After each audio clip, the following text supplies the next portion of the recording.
What's up, everybody? Welcome to PowerTech with your SEs. This is episode 9, where we're going to be talking about what's next for the unified classroom.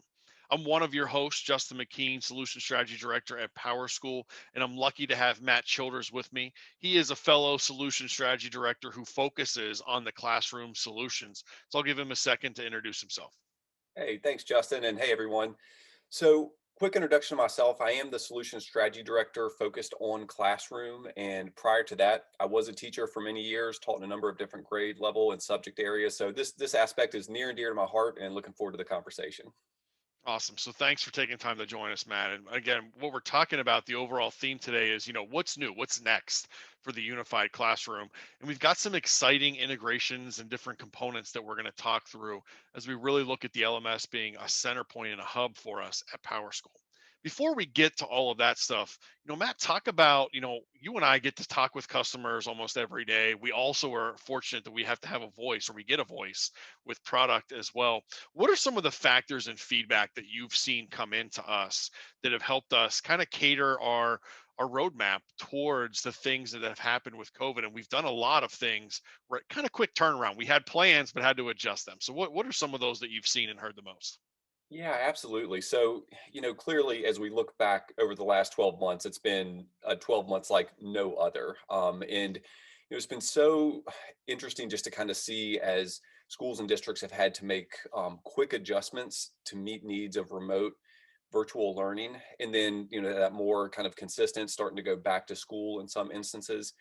And a lot of the feedback that we've gotten have really kind of accelerated some of the just product decisions and integrations that are going on. And I guess I would say one of the just some of the encouraging things are a lot of the feedback that we've gotten that have driven the direction we're going with this are going to be a long-term positive, right? I mean, so it's going to bring things into the place. I think, as we kind of move forward, there's going to be some great silver linings. So you kind of hit on it a minute ago. So I think one of the things that crystallized pretty early is the learning management system is truly the hub of a teaching and learning in a school or in a district. It offers that single place where teachers are managing their content, but then also it's a student engagement platform. So I think a lot of districts where maybe they were using a good enough or like something kind of just some free or some lightweight options have realized that they truly need something that just kind of centralizes everything.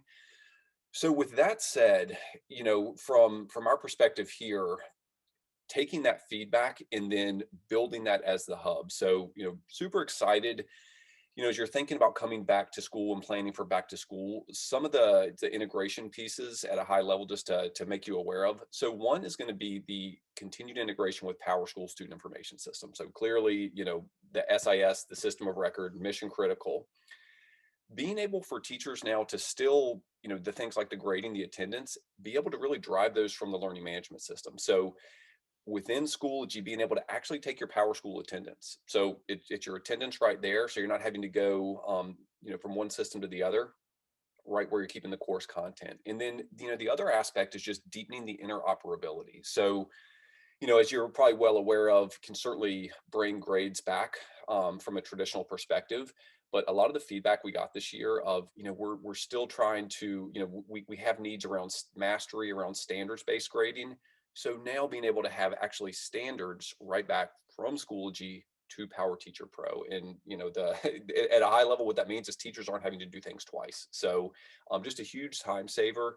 So that's a key one to call out. Another one is just some of the additional challenges. Obviously, needing to meet the needs of all kids throughout this. Certainly, including kids who do receive special services. I used to be a special education teacher myself, and feedback we got as well is like, as teachers are doing their day to day within the LMS, want to make sure they're aware of accommodations, of goals of their kids who might be on a 504 plan or an IEP. Now making those available in Schoology as well. So those are just, I mean, there's more to talk about, but I kind of wanted to hit those because again, the feedback we got, the LMS is the hub. So bringing additional, data integration and functionality within there. No, absolutely. A former teacher myself, as you all know, I've spent about 10 years in the classroom, and just think about your world, right? Before 12 months ago, really just the grade book in the SIS was enough, right? We were creating assignments. We had our kids in front of us every day. I always had a cheat sheet of like no cards for my accommodation. So I didn't need some of these integration points that we're talking about. Well, things have changed. I think that when we talk about some of the benefits of COVID, and I hate even saying that out loud because I'm still feeling it, right? I'm still living it and struggling with it every day. But the idea that access to the LMS and having that as a sidecar to the SIS is incredibly important. So at PowerSchool, to Matt's point, we realized that that's where we were going, and we needed to quick scale some of those integrations. So these are things that for those of you that are PowerSchool customers that have Schoology and have the PowerSchool SIS, no other vendor offers attendance passback. No other vendor offers standards-based passback. No other vendor offers the special programs information right within the LMS. And then I think the kicker, the last thing I'd like to talk about that we talk about with districts all the time is Matt kind of hit on this a little bit, are the LMS light systems that are out there. Now, look, there's nothing wrong with Google Classroom or those components, but what you're going to see here is these integrations take you to the next step. Or all the work that you've done this year, what if that's lost when you go to the next school year? We enable you to have that content, roll that forward, and even share information across the district. So those are some of the additional components that come with partnering with an enterprise LMS like we have here at PowerSchool. The last piece, and I'm going to kind of tease this for us, is the parent perspective. We're going to hit on that at the end of the show. Matt and I both are parents. We both have had a lot of experiences, both ups and downs, with what we've gone through recently. But before we get there, let's talk about how assessment has changed, Matt. So we talked about some, the grade pass back, the standards pass back, attendance pass back, and then access to accommodations. Some additional expansion to the unified classroom has been the direct connection with our assessment platform. So talk about that at a high level, and then also the challenges we're facing with formative assessment, right? There's a lot of rumors out there as to what's going to happen with state testing, 2022, 2023. Tell us what you're hearing. Yeah, absolutely. No, that's been a really interesting area just to kind of see unfold. But again, like just from a silver linings perspective, really seeing schools and districts start to really take, I guess, local control is almost the word in terms of the assessment. So, clearly, again, as you're thinking back, most schools and districts went into this year without state assessment results, which a lot have relied on to kind of get that baseline to understand where kids are, to help with placement and things like that. So, most were canceled last year. So what we've really seen is the direction shift from more of like a high stakes state assessment to formative assessment, which again is an overall net positive in the sense of looking for ways to, to be able to personalize and help students meet them where they are. You do need a baseline, and the opportunity to have local control and align those assessments to the teaching, to the learning, the curriculum that you're using has just really been a key tool for districts. So, whether that's common assessments, giving a baseline across the entire organization. So what we've seen most commonly is that where there will be still those common assessments, as well as teachers providing a tool just to do, a bell ringer, ticket out the door, things like that. So, kind of some key areas on that. And one of the things that again kind of drove our product development was, as teachers and schools have so much on their plates, assessment authoring is a full skill. I mean, we have a whole team who's focused on that. Like Justin, I know you've probably, written many a test, and it takes a long time. And then even outside of that, just, the alignment, the quality. So I say all that because one of the responses was to actually build an assessment, a pre-built assessment bank. So there's a combination of short formative as well as comprehensives. Our initial focus is on math and ELA for grades 3 through 11. So those are out of the box tools that schools and districts have been able to use. And that's something we're going to double down on in terms of our investment in content. So alignment to state standards, giving those tools to be able to have a reliable tool. So that's from the content perspective. But now, as you think about, the kind of the new unified classroom, right, where we're taking that back to where we started, right, with the learning management system often being the hub, the ability now to deliver performance matters assessments right within the course. So just like a discussion, an assignment, you can arrange and make that available to the kids. they can now take a performance matters assessment right there. So, what that means from the student's perspective is very much in the context of their day-to-day learning. From a teacher's perspective, right, the same place where you're assigning resources. And then, those of you who are school and district leadership, you've got the ability to put those assessments out there in those courses. So again, you're able to kind of have that consistency, that fidelity with the resources. So I would say that's the direction. So again, state assessments, this, very much, I would say there's almost like less concern, right? Because that local control that kids can, identify where the districts can identify where kids are, and then really focus on those learning gains to be able to know where to differentiate. No, absolutely. A couple things that kind of resonated with me as you were talking through that, Matt, is, think about when we were teaching, even the benchmark assessment. So when I was teaching, MAPS was the benchmark for my schools. Very popular. There's others that are out there, but those were always catered toward that state test. When Matt's discussing, you have the opportunity now to take ownership. What if some of those questions aren't relevant? You want to look at some other aspects of the learning spectrum, understand how students are growing. When you own that content and you're creating the benchmarks, there's a couple of things. Number one, you're creating the standard, right? You're looking at the information that you want to track towards your goals at the district level. The second value that I find is that you're getting instant feedback. When those kids take those assessments, now again, if you have open form assessments, you got to go back and read those open responses and evaluate them. But let's just say we gave a straight multiple choice, those types of tests, you're getting instant feedback so that you can impact learning right away. So it's a really, again, silver lining to COVID is that districts have taken a little more control as of late. And then having this information right in the LMS provides a seamless experience for your teachers and a seamless experience for your students.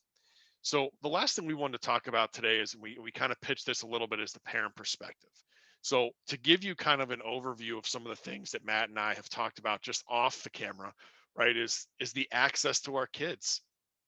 My kids are downstairs learning. Today's actually an in-school day for my children, but we've been battling that dynamic. But the other thing that him and I talk a lot about, and I'm going to let him expand on this, is the fact that so many of us, I was an engaged parent. I would consider myself a highly engaged individual who was checking grades. I have my notifications on so that I know when assignments pop up, but I looked at everything as just a number or just a letter grade. And COVID has really changed that because now I'm a little more in control of my learning experiences for my kids. So Matt, talk about that from the parent perspective. We've really lifted the curtain to this to not just, again, letter grades and numbers, but really more visibility and more engagement. Yeah, absolutely. And today's a hybrid day for my daughters. That's why it's nice and quiet in my house right now, so we get to have a good quiet conversation. So no, I mean it's exactly right. I mean, we talk about this professionally, but Justin and I, share that we've got daughters in, school right now and just kind of what that's been like. And very much so. Again, I, have always engaged, looking at grades on an app, but this year has just offered, really just a whole new perspective for me to go beyond that, but now actually seeing the content, regular communication with the teachers. And it's been overall, it's been encouraging. It's number one, it's just remarkable the dedication and just how flexible teachers have been this year. It's just, yeah, I appreciate it so much. Um, but from that perspective, then as well, schools and districts, as to use Justin's metaphor, lifting the curtain, right? So giving parents visibility, you want to put your best foot forward, right? You want them to see that this is a modern, well-run organization. And that's kind of, again, where, Justin, I know you've spent a lot of time close to this, like kind of offering that one place to go, right? So just like kids need a streamlined experience, look, parents are busy, we have to work, everyone, we need a way to go, an easy way to access our students' information. So just, I know you've spent a lot of time around kind of, okay, well, what's that experience look like across kind of multiple areas? Yeah, absolutely. And when we look at, the lifting of the curtain, think about the LMS, the benefits is if we've already referenced this, and this is kind of something that Matt and I talk a lot about with customers, is the LMS is the hub, guys, and it's here. It's here to stay. I've been on conferences with superintendents around the country that are saying remote learning is not going to go away. They're already looking at ways to have remote learning institutes within their public school districts because they don't want to lose individuals to other organizations that this remote learning might have worked for them.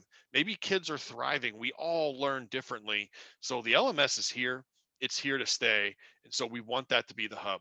When we talk about the parent perspective at PowerSchool, this is honestly, you know, between friends, right? This is one of our challenges, right? When you look about parents, I have a Gmail. Matt might have a Hotmail. Someone might have an at Outlook. Someone might have at Comcast or whatever your internet provider is. You might have an at iCloud email. Unifying these experiences is something that PowerSchool is currently tackling and figuring this out. If you are interested in being involved in that, please reach out to me. It's justin.mckeen@powerschool.com. We are doing surveys. We are trying to understand how districts are tackling the unification of their parent experience, because you've got to have an email to access. So we're looking at, can we use mobile phone numbers? Can we use just a general username? What are some of the different aspects? So if you are out there, you're listening, you're a tech director, or you're a principal that wants your tech director involved, or teacher, whatever the case is, justin.mckeen@powerschool.com. Hit me up, let me know. We would love to get you involved, because this is something that we are all in on solving. We've taken really good care of the teacher here in 2020, 2021, as you've seen and discussed with us with some of the enhancements that we're making. There's more on the way. A lot of awesome things happening as we talk about it again. What's next for the unified classroom with the LMS being at the hub? So before we wrap, Matt, any last final thoughts? If not, we will send our crew on their way. No, just appreciate everyone's time. And yeah, like I said, it's gonna be an exciting spring, as we're planning for back to school. And it's great to see the feedback and dialogue we've gotten, and now, getting to see some of that come into reality. So no, looking forward to continuing the conversation through the spring and summer. Absolutely. All right. So thank you, Matt, so much for joining. Just again, like the episode, share the episode with your friends. If there are things that you want to know more about the things we've discussed, throw it in the comments. Let us know. If there's show topics that you want to hear from us, throw it in the comments and let us know. You can follow me on Twitter, as I've referenced before. I'll be sharing this episode it's JAYMCK. Or no, it's not. It's J McKean, MCKEAN. K12 at J McKean K12. Check me out. We'll be sharing this information with you all. And again, thank you all so much for your time. Have a blessed day, and we'll catch up with you later. See ya.